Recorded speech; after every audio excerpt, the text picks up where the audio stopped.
हम अभी शुरू कर रहे हैं। ये ईरानी शासन के प्रसिद्ध अंतिम शब्द हैं जब उसने 4 मई को अमेरिका संग युद्ध विराम तोड़ा था। हॉर्मुज़ जलडमरू मध्य में ईरानी हमलों से दुनिया में सनसनी है। अब शांति नहीं रही। ईरान ने अपनी क्षमता से बड़ा कदम उठाया, युद्ध विराम तोड़ा और तुरंत पछताया। अमेरिका ने उसकी नौसेना को बुरी तरह शर्मिंदा किया। नावें पनडुब्बी बन गई, हेलीकॉप्टर भेजे और ईरान को दर्द हुआ। 4 मई को द वॉर जोन यानी TWZ और अन्य मीडिया ने बताया कि ऑपरेशन एपिक फ्यूरी फिर से शुरू हुआ। लगता है अमेरिका ने AH-64 अपाचे और MH-60 सीहोक हेलीकॉप्टरों को होर्मुज़ जलडमरू मध्य में तैनात किया, जहां उन्होंने ईरान की इस्लामिक रिवॉल्यूशनरी गार्ड कोर्प्स या IRGC द्वारा संचालित छोटी नावों को नष्ट कर दिया। कितनी नावें नष्ट हुई अब बहस का विषय है। TWZ के अनुसार संख्या 6 है, जबकि CBS न्यूज़ ने 5 मई को 7 बताई। लेकिन हकीकत यह है कि इन संख्याओं से ज्यादा मायने यह रखता है कि यह सब क्या दर्शाता है। संघर्ष विराम टूट गया है, यह ईरान के भविष्य को बदल सकता है। अमेरिका का कहना है कि उसके हेलीकॉप्टर फिर से भेजने के लिए पर्याप्त कारण है। IRGC की छोटी नौकाएं होर्मुज़ जलडमरू मध्य में और उसके आसपास वाणिज्यिक जहाजों को धमका रही थीं। साथ ही US navy admiral Brad Cooper, जो US सेंट्रल कमांड के प्रमुख है, ने भी सुझाव दिया है कि ईरान ने US नेवी के युद्धपोतों को निशाना बनाया था। हमारे साथ रहे, हम इस नए दौर के संघर्ष को भड़का सकने वाले संभावित कारकों की जांच करेंगे। लेकिन सबसे पहले कूपर ने यह बहुत स्पष्ट कर दिया है कि अगर ईरान होर्मुज़ जलडमरू मध्य में नया संघर्ष शुरू करने की कोशिश करता है तो उसे गंभीर समस्याओं का सामना करना पड़ेगा। हमारे पास जलडमरू मध्य और उसके आसपास भारी मात्रा में क्षमता और हथियार मौजूद है, जिनमें AH-64 अपाचे और MH-60 सीहॉक भी शामिल हैं। कूपर ने ताजा अमेरिकी हमलों की जानकारी देते हुए कहा कि आज सुबह ही इन हेलीकॉप्टरों का इस्तेमाल 6 ईरानी छोटी नौकाओं को खत्म करने के लिए किया गया, जो वाणिज्यिक जहाजों को धमका रही थीं। फिर उन्होंने ये चेतावनी दी, अगर ईरान ने रवैया नहीं बदला तो अंजाम और बुरा होगा। हमारे पास A-10F, 15F, 16F, 18F, 35EA, 18 ब्राउलर्स, RC-135 KC 46 और KC 135 भी हैं। कूपर ने बताया कि फिक्स्ड विंग एयरक्राफ्ट और कई अमेरिकी युद्धपोत जैसे डिस्ट्रॉयर्स, 2 कैरियर स्ट्राइक ग्रुप्स, एक एम्फीबियस रेडीनेस ग्रुप व मरीन एक्सपीडिशनरी यूनिट शामिल है। हम निर्णायक मोड़ पर है। अगर अमेरिका 6-7 IRGC नावें नष्ट करता है तो ईरान को फिर से उस सबसे बुरी मार का सामना करना पड़ सकता है जो ऑपरेशन एपिक फ्यूरी इस शासन पर ढाती है। या जैसा कि कूपर ने खाड़ी क्षेत्र में अमेरिकी सैन्य क्षमता गिनाते हुए इशारा किया है, यह एक बार की कार्रवाई हो सकती है जो ईरान को यह याद दिलाने का काम करे कि लड़ने से बेहतर है बातचीत करना। जैसे IRGC की छोटी नावें अमेरिका की कड़ी प्रतिक्रिया से अनजाने में पनडुब्बी बन गई, वैसे ही अमेरिका के खास इस्तेमाल किए विमान भी उल्लेखनीय हैं। कुछ लोग कह सकते हैं कि अपाचे और सीहॉक अमेरिकी हवाई ताकत का निचला स्तर है। हालांकि हकीकत यह है कि ये दोनों हेलीकॉप्टर खास तौर पर उस छोटी नावों की समस्या से निपटने के लिए तैयार किए गए हैं जो ईरान होर्मुज़ जलडमरू मध्य और आसपास के पानी में पेश करता है। ऑपरेशन एपिक फ्यूरी की शुरुआत से ही IRGC की छोटी नावें एक समस्या रही हैं। ईरान का मुख्य नौसैनिक खतरा कमजोर होने और युद्धपोत अमेरिकी हमलों में डूबने के बाद भी छोटी नावों से विषम खतरा बना रहा। ये तेज, पानी पर पकड़ में मुश्किल, साधारण बंदरगाहों से तैनात होने वाली छोटी नावें खतरनाक हैं और इनकी संख्या भी बहुत ज्यादा है। गल्फ इंटरनेशनल फोरम के अनुसार IRGC की नौसेना शाखा में 20,000 कर्मी हैं, जो ईरान की पारंपरिक नौसेना से 2,000 अधिक है। इन 20,000 में से करीब 5,000 विशेष मरीन सैनिक तेज नावों के साथ तैनात है। इन नावों में Tonder class fast attack ships, C-14 class missile boats और अन्य हल्की नावें हैं जो short range cruise missile launchers से लेस होती हैं। रणनीति बहुत सरल है। तेज नाव लक्ष्य की ओर बढ़ती है, वहां पहुंचने के बाद वो अपनी मिसाइलें दागती है और फिर वहां से निकल जाती है। ईरान के लिए बात सिर्फ नुकसान की नहीं है, भले ही उसने काफी नुकसान पहुंचाया हो, असली बात है खतरे की। जब तक शिपिंग कंपनियों को पता है कि आईआरजीसी की नावें घात लगाए हैं, होर्मुज जलडमरू मध्य से जहाज ले जाना बड़ा जोखिम है। ईरान सरकार ने कम संसाधनों से काफी हासिल किया है, क्योंकि ये छोटी नावें होर्मुज नाकेबंदी में अहम हैं, जो अब वैश्विक ऊर्जा इंडस्ट्री के लिए बड़ी समस्या है। कुछ लोग आईआरजीसी की नावों को मच्छर बेड़ा कहकर मजाक उड़ाते हैं, लेकिन आईआरजीसी को फर्क नहीं पड़ता। आईआरजीसी अपनी छोटी नावों और ड्रोन से उस समुद्री मार्ग में गुरिल्ला युद्ध कर सकता है, जिससे शांति काल में दुनिया की 20% तेल आपूर्ति गुजरती है। इसलिए ये नावें खतरे हैं। एपाचे और सीहॉक इन खतरों के खिलाफ अमेरिका की जवाबी कार्रवाई है। दोनों हेलीकॉप्टर, साथ ही A-10 वार्थोग्स, जिनने अमेरिकाना होर्मुज जलडमरू मध्यमा तैनात કર્યા है, छोटी नावों हमलोना जल्दी जवाब देना सक्षम है અને इनमें इतनी ताकतवर हथियार क्षमता है कि ये नावों आसानी से नष्ट कर सकते हैं। आईआरजीसी ने तेजी के लिए कवच और जहाज के वायु रक्षा सिस्टम की बलि दी है। अमेरिकी हेलीकॉप्टर पायलट और A-10 पायलट करीब 2 दशकों से ऐसे नावरोधी मिशनों के लिए गहन प्रशिक्षण ले रहे हैं, जिनके नतीजे में हाल ही में आईआरजीसी के करीब आधा दर्जन जहाज डूबे हैं। सीहॉक्स को इस क्षेत्र में अच्छा अनुभव है। नेशनल इंटरेस्ट की रिपोर्ट के मुताबिक इन्हें पहले भी लाल सागर में हूथी नावों को नष्ट करने में इस्तेमाल किया गया है। उस उग्रवादी समूह को ईरान का समर्थन प्राप्त है और अब हम होर्मुज जलडमरू मध्य में जो देख रहे हैं वो काफी हद तक वैसा ही है जैसा हूथी कई वर्षों से लाल सागर में कभी कभी करते आ रहे हैं। सशस्त्र हेलीकॉप्टर आमतौर पर इस तरह के काम के लिए सबसे उपयुक्त विकल्प होते हैं। वे जमीन से या समुद्र में तैनात युद्धपोतों से जल्दी उड़ान भर सकते हैं।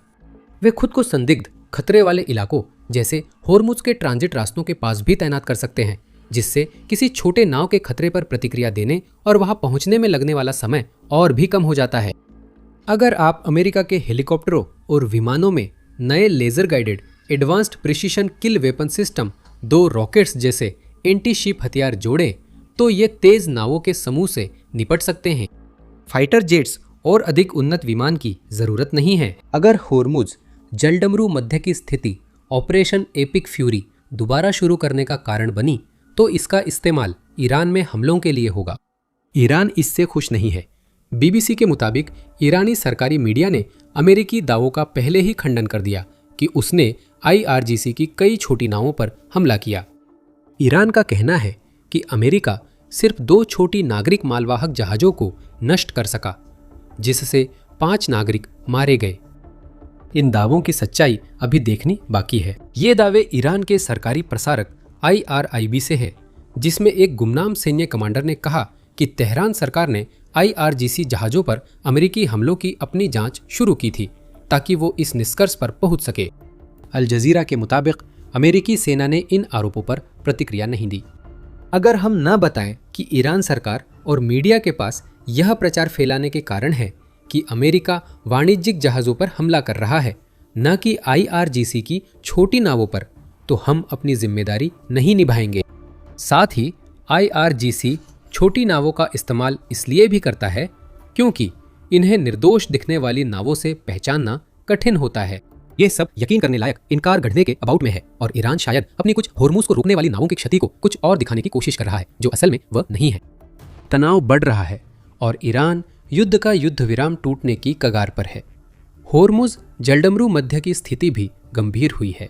सवाल यह है कि अमेरिका ने पहले आईआरजीसी की छोटी नावों पर हमला क्यों किया? ईरान खुद को इस पूरे मामले में मासूम पीड़ित के रूप में पेश करने की कोशिश कर रहा है, लेकिन सच्चाई इससे काफी अलग है।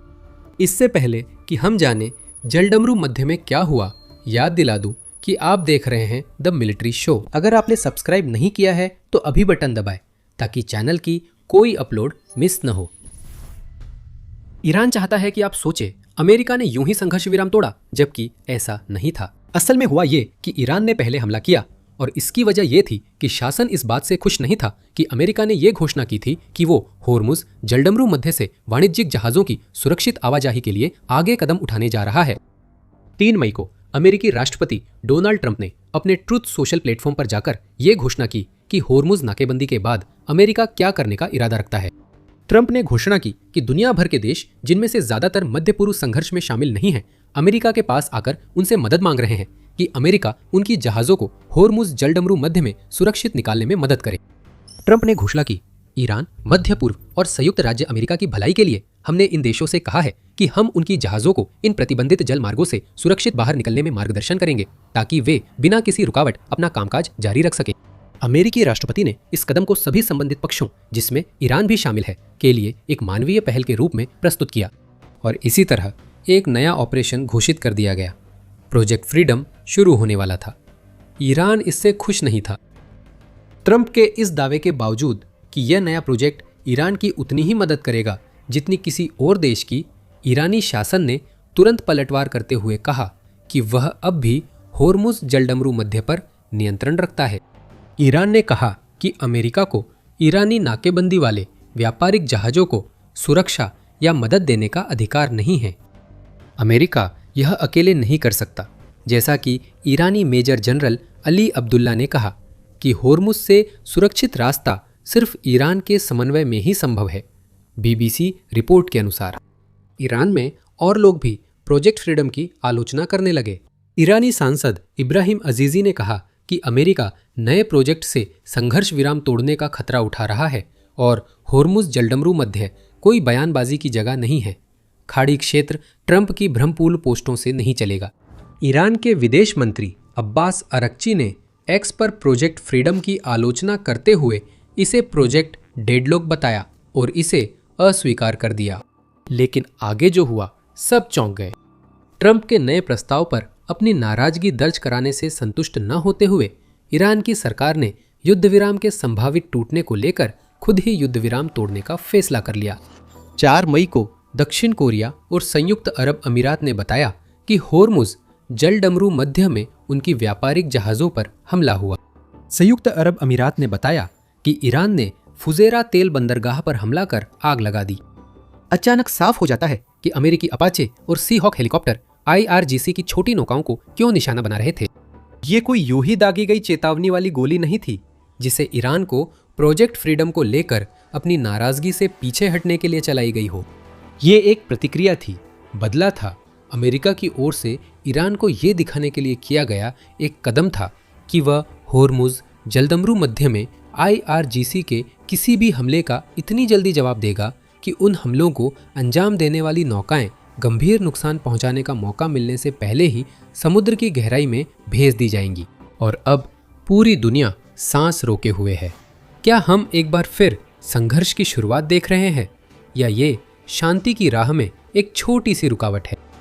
ईरानी शासन की आक्रामकता के प्रति अमेरिका की प्रतिक्रिया से यह संकेत मिलता है कि प्रोजेक्ट फ्रीडम अभी जल्द ही खत्म होने वाला नहीं है।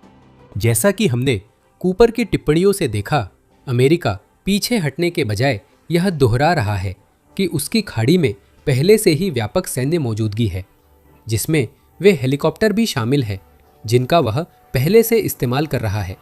लड़ाकू विमान और युद्धपोत भी शामिल हैं। ये कहने के बाद अमेरिका इस पर भी खुलकर नहीं बता रहा कि ईरान के हमलों और अमेरिकी प्रतिक्रिया के बाद प्रोजेक्ट फ्रीडम क्या कर रहा है।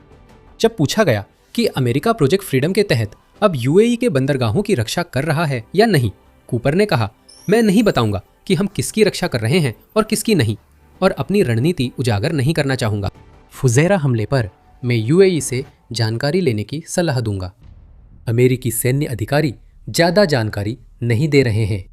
हालांकि ट्रंप ने शायद यह संकेत दिया है कि वह प्रोजेक्ट फ्रीडम को किस दिशा में जाते हुए देख रहे हैं। 4 मई की ट्रुथ सोशल घोषणा में ट्रंप ने अमेरिका द्वारा IRGC की 7 नावें नष्ट करने और दक्षिण कोरिया का अनोखे अंदाज में जिक्र किया। ईरान ने प्रोजेक्ट फ्रीडम और जहाज़ों की आवाजाही के तहत कुछ अन्य देशों व एक दक्षिण कोरियाई मालवाहक जहाज को निशाना बनाया है। अब दक्षिण कोरिया को भी इस मिशन में शामिल होना चाहिए। ये एक दिलचस्प टिप्पणी है। हालांकि इस समय हम केवल अनुमान ही लगा सकते हैं, लेकिन इससे संकेत मिलता है कि अमेरिका शायद होर्मुज जलडमरू मध्य में एक बहुराष्ट्रीय मिशन का नेतृत्व करना चाहता है, बजाय इसके कि वह अकेले ही जलमार्ग में वाणिज्यिक जहाज़ों की सुरक्षा सुनिश्चित करने की जिम्मेदारी ले। क्या हम होर्मुज को फिर से खोलने के लिए एक गठबंधन की शुरुआत देख रहे हैं? ये देखना अभी बाकी है और ये उल्लेखनीय है कि इंडिपेंडेंट ने 5 मई को रिपोर्ट किया था कि दक्षिण कोरिया प्रोजेक्ट फ्रीडम में शामिल होने की संभावना पर विचार कर रहा है। साथ ही दक्षिण कोरिया उस मालवाहक जहाज पर आग लगने के कारणों की भी जांच कर रहा है, क्योंकि उसने आधिकारिक रूप से नहीं कहा है कि आग बाहरी कारणों से लगी थी। IRGC के कथित हमले की पुष्टि भी नहीं हुई है। जैसा कि खाड़ी संघर्ष के मामले में अक्सर होता है, हम कभी भी ठीक नहीं बता सकते कि आगे क्या होने वाला है। ये युद्ध विराम और प्रोजेक्ट फ्रीडम दोनों पर समान रूप से लागू होती है। आप सोचेंगे कि ईरान द्वारा तेल बंदरगाहों में मालवाहक जहाज़ों पर हमला करना और उसके जवाब में अमेरिका द्वारा IRGC की छोटी नावों को डुबो देना, इसका मतलब है कि युद्ध विराम खत्म हो गया है। शायद ऐसा ही है, शायद ऐसा नहीं है। CNN की 5 मई की रिपोर्ट के मुताबिक ट्रंप ने कहा कि अगर ईरानी बल खाड़ी में अमेरिकी जहाज़ों को निशाना बनाते हैं तो उन्हें मिटा दिया जाएगा। उन्होंने युद्ध विराम खत्म होने की घोषणा नहीं की है। व्हाइट हाउस रिपोर्टर जोनाथन काल बताते हैं कि युद्ध विराम पूरी तरह खत्म नहीं हुआ, क्योंकि ट्रंप ने 4 मई की फ़ोन बातचीत में नहीं कहा कि ऑपरेशन एपिक फ्यूरी फिर से पूरी तरह सक्रिय हो गया है, जब उन्होंने अमीराती और दक्षिण कोरियाई जहाज़ों की घटना समझाई। ये थोड़ा गोलमोल है, लेकिन दो देश शांति वार्ता में एक दूसरे को धमकी देते हुए समाधान खोजने की कोशिश कर रहे हैं। तो जब ईरान संघर्ष की बात आती है तो हमें निश्चित रूप से क्या पता है? हमें पता है अमेरिकी विध्वंसक होर्मुज जलडमरू मध्य में है। सेंटकॉम ने 4 मई को पुष्टि की कि अमेरिकी नौसेना के गाइडेड मिसाइल विध्वंसक प्रोजेक्ट फ्रीडम के तहत होर्मुज जलडमरू मध्य पार कर अब अरब की खाड़ी में संचालन कर रहे हैं। पोस्ट में बताया गया है कि प्रोजेक्ट फ्रीडम के तहत 2 अमेरिकी व्यापारी जहाज होर्मुज से गुजरे हैं। कूपर कहते हैं कि अमेरिकी युद्धपोत वहां हो सकते हैं, पर वे खास तौर पर किसी जहाज को एस्कॉर्ट नहीं दे रहे हैं। अगर मैं इसे समग्र रूप से समझाऊं तो अगर आप किसी जहाज को एस्कॉर्ट कर रहे हैं तो आप एक तरह से आमने सामने की स्थिति में होते हैं। मुझे लगता है हमारे पास बेहतर रक्षा व्यवस्था है, जिसमें जहाज, हेलीकॉप्टर, विमान, एयरबोर्न अर्ली वार्निंग और इलेक्ट्रॉनिक वॉरफेयर के कई स्तर शामिल है। हमारे पास कहीं ज्यादा व्यापक रक्षा पैकेज है जितना आपके पास होता अगर आप सिर्फ एस्कॉर्ट दे रहे होते। इससे हमें प्रोजेक्ट फ्रीडम की रूपरेखा समझने में मदद मिलती है। अमेरिकी युद्धपोतों के साथ उन पर मौजूद विमान और हेलीकॉप्टर भी IRGC से निपटेंगे, जैसा कि IRGC की छोटी नावों के कप्तानों ने अनुभव किया। इस बीच ट्रंप चेतावनी दे रहे हैं और खाड़ी में अमेरिकी सैन्य तैनाती फिर से हो रही है। उनके पास कोई नौसेना नहीं है, उनके पास कोई वायुसेना नहीं है, उनके पास कोई एंटी एयरक्राफ्ट उपकरण नहीं है, उनके पास कोई रडार नहीं है, उनके पास कुछ भी नहीं है, उनके पास असल में कोई नेता भी नहीं है। नेता जा चुके हैं। ट्रंप ने 4 मई के भाषण में ईरान को लेकर कहा, ये ईरान को एक बिल्कुल भी सूक्ष्म नहीं बल्कि सीधा संकेत है कि अमेरिका ने पिछले कुछ महीनों में देश की सेना को तबाह कर दिया है। ट्रंप ने फॉक्स न्यूज़ के साथ एक इंटरव्यू के दौरान ये भी दावा किया कि अमेरिका के पास अब पहले से कहीं ज़्यादा और कहीं बेहतर गुणवत्ता वाले हथियार और गोला बारूद है। ये साफ नहीं कि ट्रंप आज की अमेरिकी सेना की तुलना पहले से कर रहे हैं या खाड़ी क्षेत्र में ज़्यादा सैन्य उपकरण भेजने का दावा कर रहे हैं। किसी भी तरह से देखें, यह एक और धमकी है। अब पीछे हट जाओ ईरान, वरना आधा दर्जन छोटी नावों का नष्ट होना और अमेरिकी बलों द्वारा क्रूज मिसाइलों को रोकना तो बस शुरुआत होगी। लगता है अमेरिका अपने अगले कदम के लिए इजराइल से सलाह ले रहा है। ये जानकारी इजराइल हाई आर्म के अनुसार है, जो दावा करता है कि इस मामले से परिचित 3 सूत्रों का कहना है कि दोनों देश कैसे जवाब दिया जाए और अपने वफादार सहयोगी की मदद की जाए तेजी से विचार विमर्श कर रहे हैं, जो संभवतः UAE के संदर्भ में है। बताया जा रहा है कि चर्चा में होर्मुज जलडमरू मध्य को खतरे में डालने वाले ईरानी लॉन्चरों और सैन्य ठिकानों पर हमले, साथ ही फुजेरा पर ईरान के हमले के जवाब में किसी ईरानी ऊर्जा सुविधा पर हमला शामिल है। जहां तक ईरान की बात है, उसने पहले ही वो चेतावनी दे दी है जिसका हमने वीडियो की शुरुआत में इस्तेमाल किया था। हम अभी शुरुआत कर रहे हैं। अरगच्ची ने कूटनीतिक रुख अपनाते हुए एक्स पर कहा कि होर्मुज की घटनाएं दिखाती हैं कि राजनीतिक संकट का सैन्य हल नहीं है। उन्होंने अमेरिका को आगाह किया कि वह दुर्भावनापूर्ण ताकतों के कारण फिर दलदल में न फंसे, जो शायद इजराइल पर तंज था। किसी भी तरह से देखे, ऐसा लगता है कि इराकची हालात को होर्मुज की बजाय फिर से बातचीत की मेज पर लाने की कोशिश कर रहे हैं। देखना होगा यह कितना सफल होगा, क्योंकि अमेरिका प्रोजेक्ट फ्रीडम से पीछे नहीं हट रहा और IRGC फिर से खाड़ी में व्यापारिक जहाज़ों पर हमला कर रही है। जो कुछ हमने अभी देखा वो शांति की राह में एक छोटी सी रुकावट भी हो सकता है, या फिर वो कारण भी बन सकता है जिससे ऑपरेशन एपिक फ्यूरी को दोबारा शुरू किया जाए।